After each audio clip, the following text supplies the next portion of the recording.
আপনার সফলতার গল্প সবাই শুনতে আসবে, কিন্তু আপনার ব্যর্থতার গল্প কেউ শুনবে না। সবাইকে আসসালামু আলাইকুম।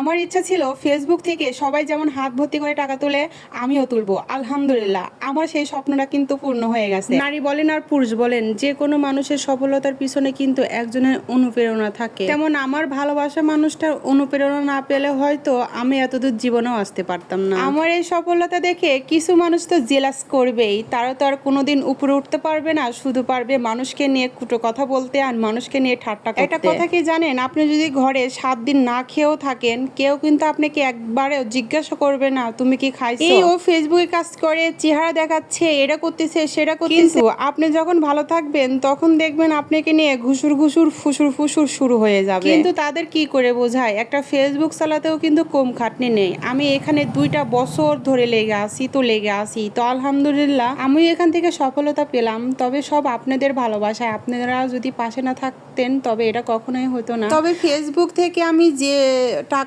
পাওয়ার কথা তার থেকে আপনার অনেক কম টাকা পাইছি, তাতেও আমি খুশি আলহামদুলিল্লাহ। এটাই তো আমার কাছে অনেক।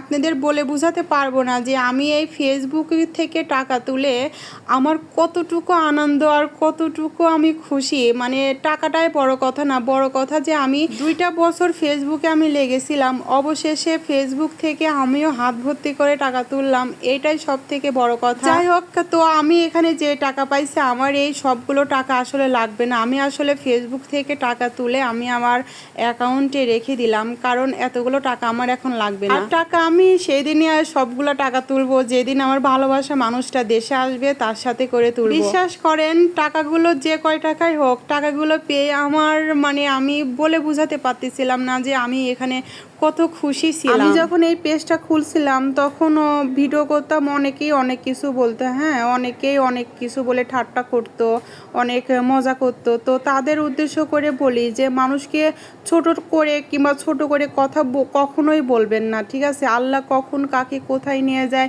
সে কেউ বলতে পারে না। কিছু আজাইরা আত্মীয় স্বজন আছে, আমার ফ্রেন্ডরা আছে, হ্যাঁ তারা মনে করেন যে আমার এটা দেখে তো জ্বলে পুড়ে শেষ হয়ে যাবে, তারা তো কোনো কিছু করতে পারবে না, কিন্তু তারা মানুষের আপনার ভালো কিছু দেখলে পারে ওটাও সহ্য করতে পারবে না যে ওর হলো আমার হলো না। আর এমনও তো আছে যে যাদের একটা পেজের গন্ধও ছিল না, আমার পেজ খোলা দেখে তারা পেজ খুলে মনে করেন যে আমার সাথে রীতিমতো পিটিশন দেওয়া শুরু করছে।